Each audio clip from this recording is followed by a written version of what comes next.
I think one of the special things that I've developed over my practice has been the ability to be very hyper focused on a region, in particular the hip. It's allowed me to streamline protocol and sort of the workflow of how do you manage various problems.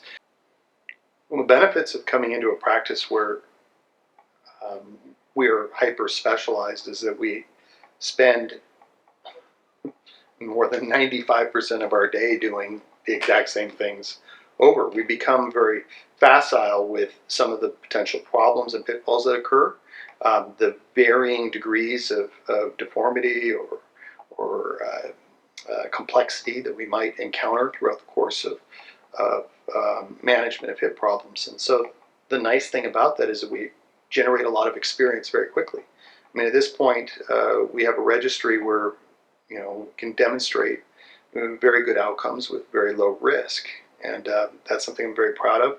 It's assembled over 3,000 cases at this point. I think the neat thing about the practice has been putting very experienced and trained people into roles where they can perform their best. We've got an incredible team. That team works cohesively to get people throughout the entire episode of care, from initial consultation through surgery, through follow-up care, and to what we call annual follow-up, just to making sure that people are doing well.